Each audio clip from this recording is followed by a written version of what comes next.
Thì nguyên tắc tạo nụ á là nó là sung si rồi sung.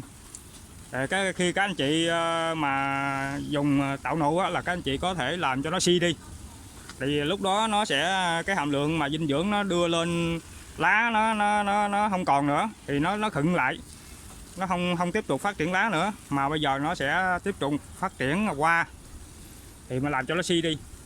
Rồi sau khi đó mình sẽ làm cho nó sung trở lại, tức là quá trình mình nuôi hoa mình làm cho nó sung trở lại. Sẽ hướng dẫn các anh chị với các bạn cái phương pháp mà để mình phun để kích cái nụ hoa. Thì đối với những cây mai mà nó khó ra nụ á, với hai mùa mưa,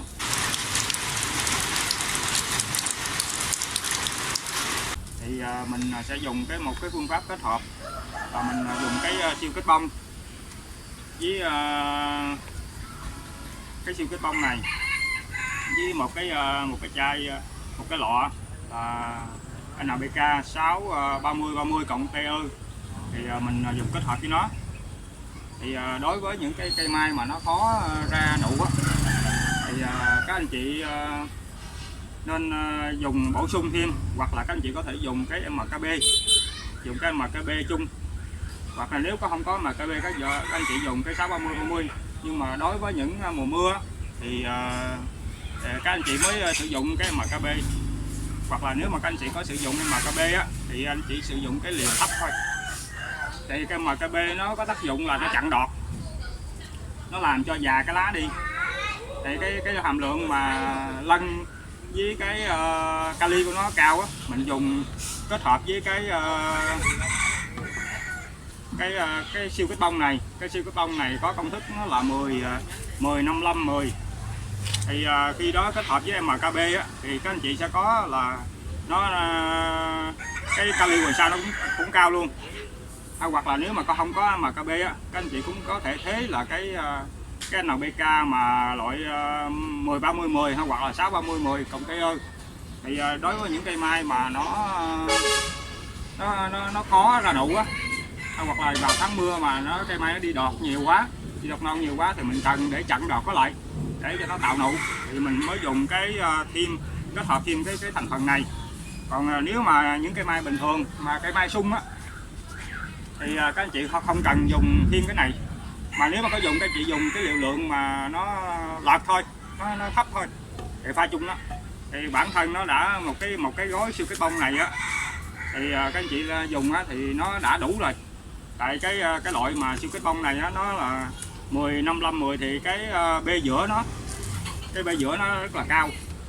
Thì những cái video trước mình cũng hướng dẫn cho các anh chị xong rồi đó, để các anh chị xem lại. Thì để nói về cái vấn đề mà kích cho những cái bông này nó ra để nó tạo nụ á, những cái tạo nụ để kết bông ra, thì hôm nay mình sẽ hướng dẫn nó có hai cái thằng này mình kết hợp lại. Thì đối với những cây mai mà nó khó làm nụ thôi nha các anh chị. Còn những cây mai dễ làm nụ mình chỉ xài một cái thằng này thôi, hoặc là mình có kết hợp thêm thì thằng này nhẹ thôi. Thì để giờ mình pha mình làm nha các anh chị.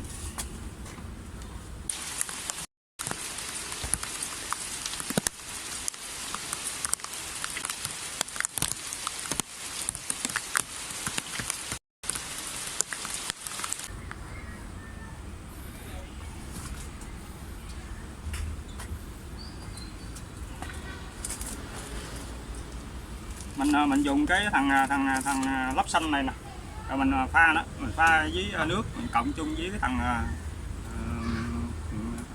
6-30-30. Thì đối với những cây mai mà nó khó làm nụ mình mới dùng cái phương pháp này. Hoặc là trời tháng mưa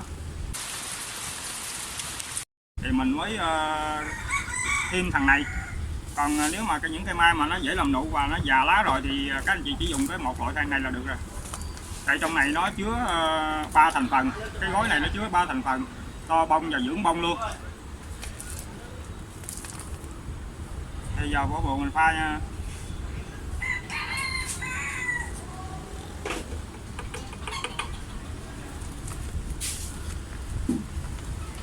Thì mà khi mình pha mình phải đọc cái hướng dẫn của nhà sản xuất nha các anh chị.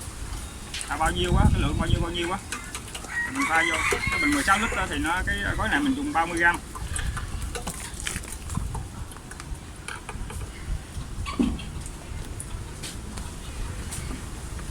Cái loại siêu kết bông nó như thế này nè.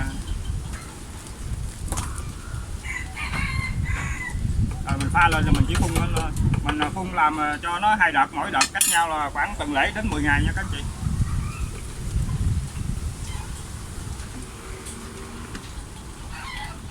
Thì vào tháng mưa thì cây mai nó đi đọt nhiều quá thì mình có thể là kết hợp cái thằng này với MKB.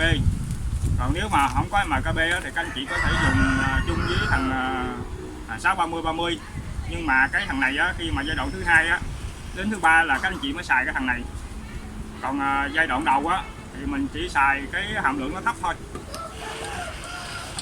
Và đối với những cây mai mà nó khó bông và tháng mưa, còn những cây mai mà nó dễ có bông thì các anh chị chỉ dùng cái hàm lượng nó thấp xuống thôi. Còn thằng này chủ yếu là chủ lực là thằng này. Tại vì thằng này á, là trong cái công thức của nó là nó có cái bê giữa, tức là cái là hàm lượng lân á. Hàm lượng lân cao thì nó sẽ kích thích để cho bông phát triển. Còn cái 10 hoành sau á, là cái kali hoành sau á, thì mình không cần cái kali nhiều. Tại vì nếu mà mình cần cái kali nhiều á, thì cái lá này nó sẽ khựng lại, nó sẽ già lại, nó làm cho cây mai nó già cái lá mai lại. Thì khi mà nó già cái lá thì nó kết thúc cái quá trình sinh trưởng đi. Cái bê giữa cũng vậy, nó sẽ làm cho cái lá mai của các anh chị đang non mà nó chuyển xanh, cái diệp lục tố nó đang non á mà nó chuyển sang xanh đậm là nó hãm lại cái quá trình sinh trưởng đi, nó bắt đầu quá trình sinh sản. Thì lúc đó cái kali nó cao á, nó cũng tạo khựng lại cho cây mai nó khựng lại, nó không có sinh trưởng nữa mà bắt đầu nó tiến hành sinh sản. Thì mình không có dùng cái kali nó cao nhiều. Nếu mà các anh chị dùng kali cao nhiều á thì nó sẽ gây ra hiện tượng là cái bông nó nở sớm. Thì đến cái giai đoạn 2 á thì các anh chị mới dùng cái kali nó cao lên. Và cái giai đoạn 3 thì cái giai đoạn đầu mình dùng cái kali nó thấp thôi. Còn trừ trường hợp là những cây mai mình khó làm nụ á, mình mới dùng thêm một cái MKB, tức là nó là 50-34 thì cái kali hoành sau á là nó cao. Còn nếu mà không có cái MKB thì các anh chị cũng có thể thế vô cái 630-30. Mình dùng cái liều lượng 630-30 thấp thôi, cộng chung với thằng này.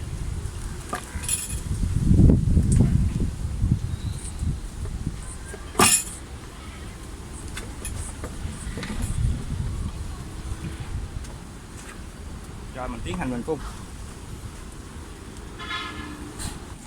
Thì mình phun mình sẽ chia ra 2 giai đoạn nha các anh chị. Cái giai đoạn đầu là mình phun cho nó cách nhau tuần lễ, mình cứ phun lên để nó cách nhau tuần lễ.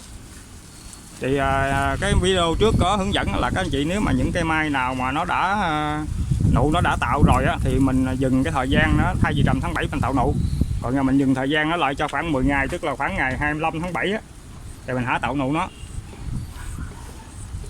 Hôm nay cái video clip này là mình hướng dẫn cho những anh chị là cái cách tạo nụ mà vào tháng mưa cây mai mình đi đọt nhiều, nó không có tạo nụ được á, thì mình phải dùng kết hợp.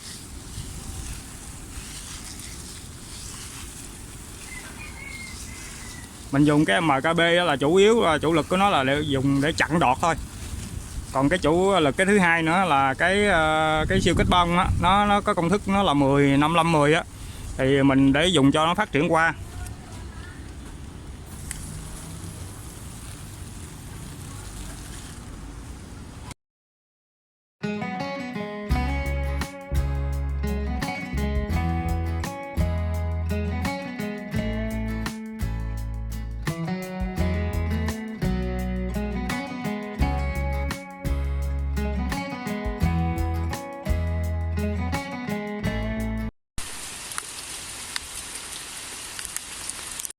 Ở video clip sau mình cũng có thể có hướng dẫn cho các anh chị là cái cách bón phân mà sau khi đã tạo nụ xong.